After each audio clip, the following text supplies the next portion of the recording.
This month, around 260 something years ago, an incident occurred in world history that changed the course of global history. And it is very likely that that incident was caused by the dua of one Muslimah lady that was returning from Hajj. So let us discuss that story and in the process learn some world history that is inshallah of relevance even today. I'm talking about the Portuguese Empire. Much can be said.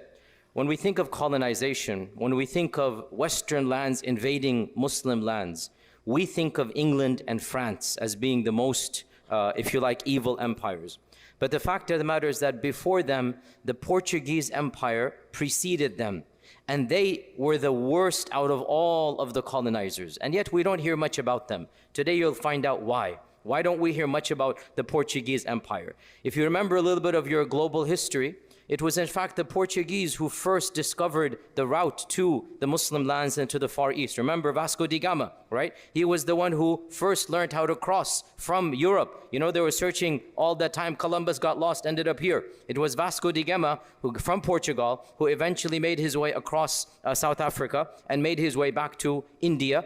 And on the way, he met many Muslims as well in Mozambique and Mombasa and other places in Oman. And so he's meeting the Muslim world. He meets the Indian land. And then the trade begins.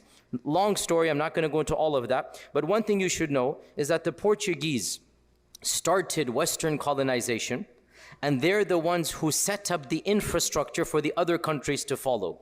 And the evils that they did, really all the other countries pale in comparison to what they have done. The Portuguese, of course, they colonized so many parts of Africa, including the Muslim lands and sultanates in Mozambique. In Asia, of course, they colonized parts of Oman, parts of Yemen.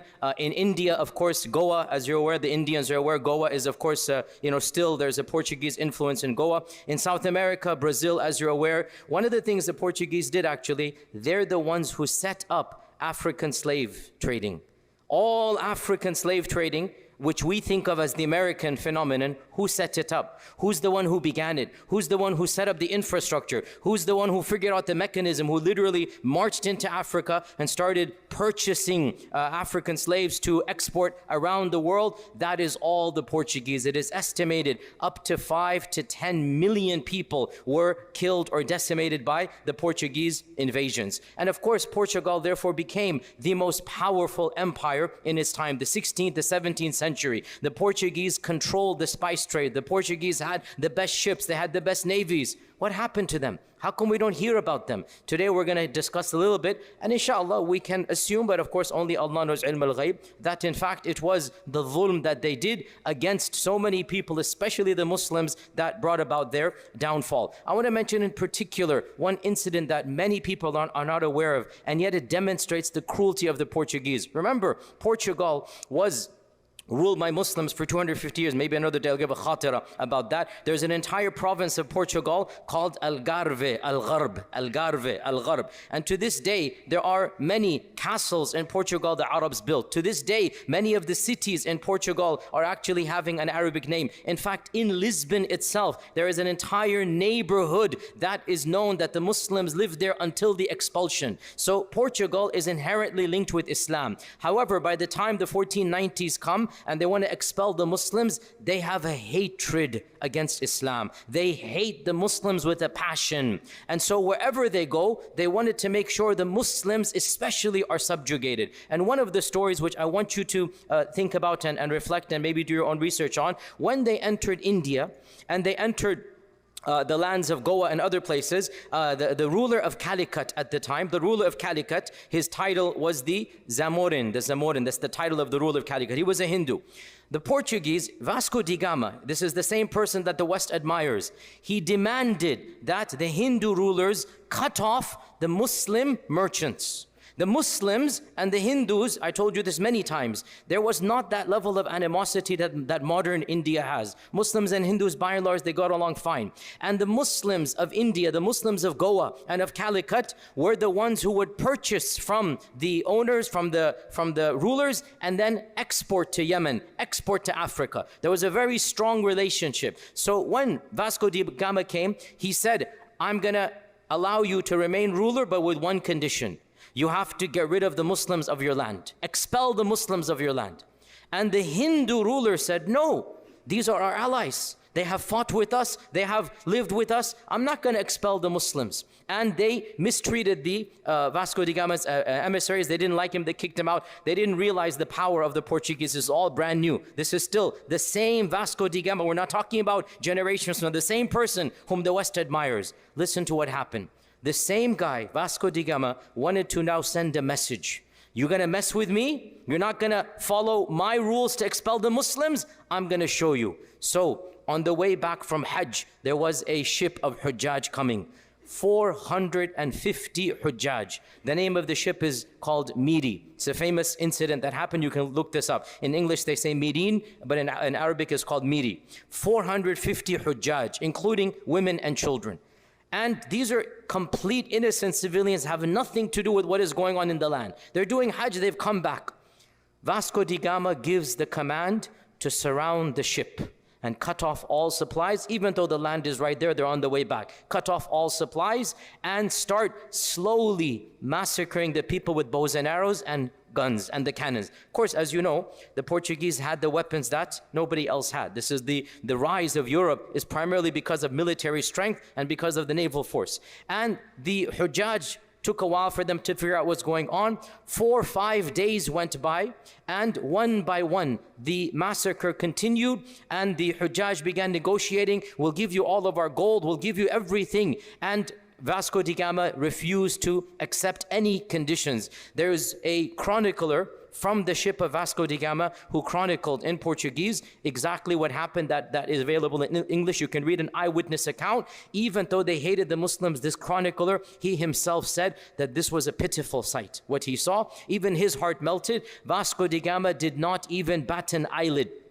And he gave the command to burn the ship when the people were alive on it, after the 4th, 5th day. And the chronicler himself said, the women, the Hujjaj ladies picked up the baby saying, we have babies here, at least save the babies, at least that. No, nothing. You can imagine the la'na and the dua and everything that those ladies gave, those women, those mothers gave. 450 Hujjaj were massacred down to babies by none other than Vasco da Gama. Why?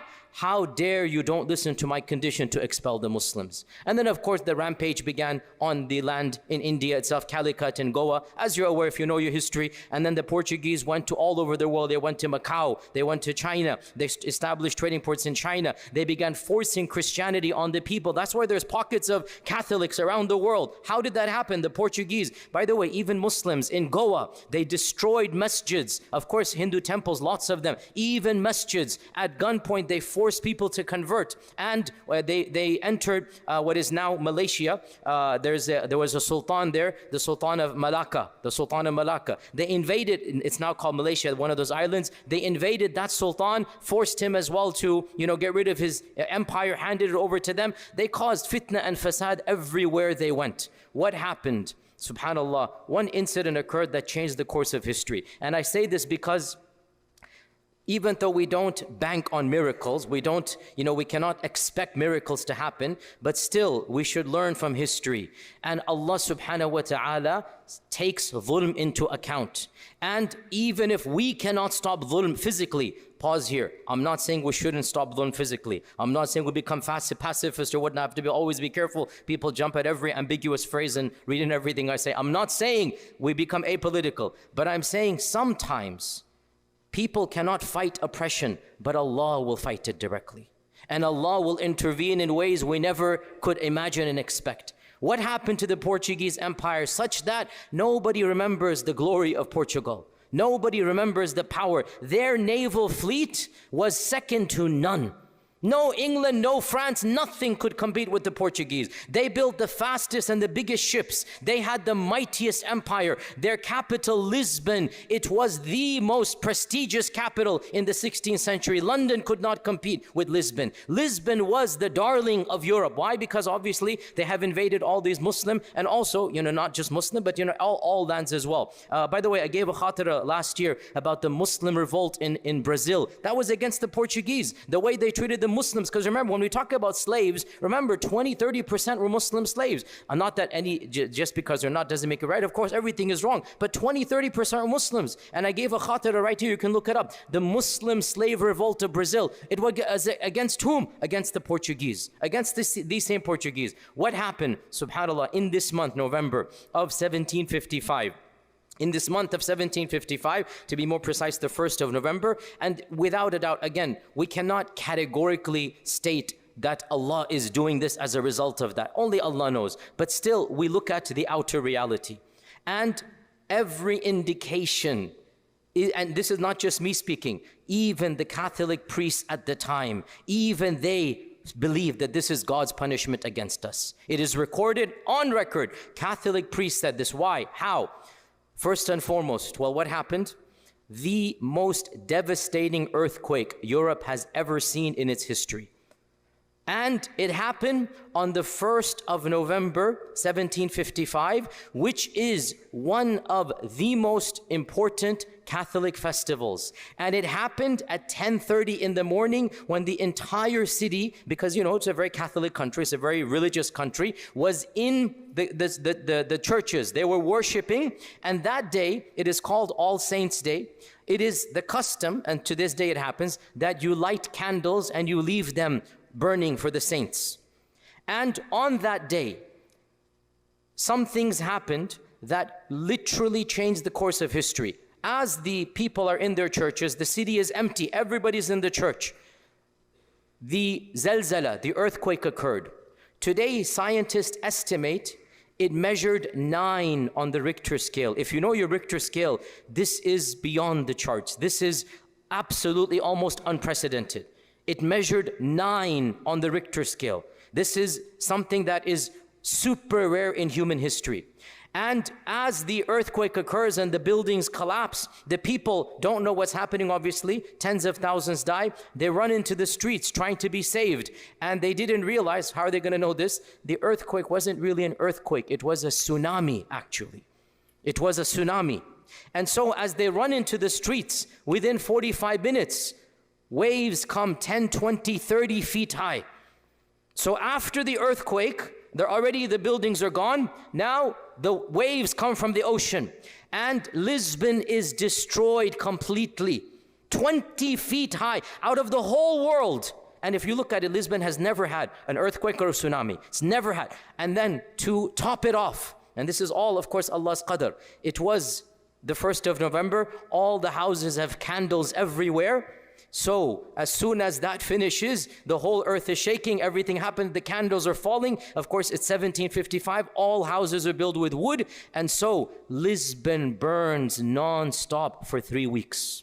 Burns to the ground. 80% of Lisbon is completely destroyed. You can look this up on any encyclopedia. The Great Earthquake or the Great Tsunami of Lisbon, 1755. In one day, earthquake, tsunami, and fire destroys the entire city. Literally, the entire city is gone. It is estimated 30% or 40% of the city died. Tens of thousands, I don't know the exact number, tens of thousands of people died. The entire city collapsed. The king went mad. For the rest of his life, the king could not sleep in a house. He would sleep in the tent in the middle of the street. He couldn't sleep in the house. The people started wondering what is going on. The priests began saying, this is God's punishment against us because of what we're doing. Even the priests began saying, this is God's punishment. The people were shocked. How could, on the holiest of holy days, during this church time, literally on the 1st of November, while we're in church, all of this happens? This is a sign from God that we are doing something wrong. And of course, this 1755 tragedy, it was the beginning of the end of the Portuguese Empire. That's it. They could not recover one incident. It sent them into a type of shell shock that literally they could not recover after this. And after this, England and other countries began the rise, and Portugal began the descent because of one simple tragedy that Allah subhanahu wa ta'ala had willed. And of course, we cannot, definitively state that this incident led to that. Only Allah knows. But without a doubt, we do state definitively. Allah says in the Quran, that فَكُلًّا أَخَذْنَا بِذَنْبِهِ, every single person, we took him according to his sins. We dealt with him according to his sins. فَمِنْهُمْ مَنْ أَرْسَلْنَا عَلَيْهِ حَاصِبًا وَمِنْهُمْ مَنْ خَسَفْنَا بِهِ الْأَرْضَ وَمِنْهُمْ مَنْ أَخَذَتْهُ الصَّيْحَةُ وَمِنْهُمْ مَنْ خَسَفْنَا بِالْأَرْضَ وَمِنْهُمْ مَنْ أَغْرَقْنَا. Literally Allah saying, some people we sent an earthquake, some people we caused the earth to swallow them, some people we sent the tidal waves, some people we sent, a loud noise against them. Of course, Allah is talking about people in the past, but we take an ibrah from this verse, and that is فَكُلًّا أَخَذْنَا بِذَنْبِهِ. We believe that Allah subhanahu wa ta'ala never allows injustice to flourish, and even if we cannot stop it, we should try to stop it. Even if we cannot stop it, Allah subhanahu wa ta'ala will himself intervene. So when we see what is going on, when we see the reality of dhulm, do not lose hope in Allah. True, we don't plan miracles, we leave it to Allah, but we have yaqeen that no empire that unjustly kills, that decimates, that murders and massacres millions of people around the globe. We're making dua against this nation and country, and subhanallah, within one day the entire empire collapsed. And this is not ancient history. We have eyewitness accounts, we have so many aspects that happened. By the way, footnote here, that this incident triggered many issues that are not relevant to us. Of them, they say, scientists or researchers say, scientists say this was the beginning of scientism. This was the beginning of people studying seismology, studying earthquakes and whatnot. The whole discipline began from Lisbon. Also, by the way, architecture, how to build structures that are going to be resistant. This began over there as well. Also, what is interesting for us, the rise of atheism and the rejection of Christianity. Because the iman of these folks is so weak, when one tragedy happens, the response was, this country, this nation started losing Christianity. How could God send this down on the day of the church? And it literally caused a shift. And as you now know, those lands are very secular. And they say this was the main catalyst that started the rise of secularism and agnosticism. But for us as Muslims, wanted to teach you world history. And of that world history is that even though we don't plan for it, we put our trust in Allah. And we know for certain that Allah ala kulli shayin qadir. One of the chroniclers, he wrote down, it is as if God sent every force of nature against us on that day. It is as if we had no friends and allies. The wind, the fire, the air, the ocean, everything turned against us. This is what the eyewitness said. And of course, this is Allah Azza wa Jal demonstrating His quwwah. When Allah sends His armies against the zalim nation, there is no one that can possibly stand up. So we put our trust in Allah, we make dua to Allah, we ask Allah that we stop the dhulm that we see, but we also trust in case we cannot stop it, Allah Azza wa Jal will never allow dhulm to flourish. May Allah subhanahu wa ta'ala bless our brothers and sisters who are being persecuted and allow us to see victory either at our hands or directly from Allah subhanahu wa ta'ala. And inshallah, with that, I will see you in 2 weeks. I'm traveling, I'll come back inshallah in 2 weeks, inshallah ta'ala. Jazakumullah khair. Assalamu alaikum wa rahmatullahi wa barakatuh.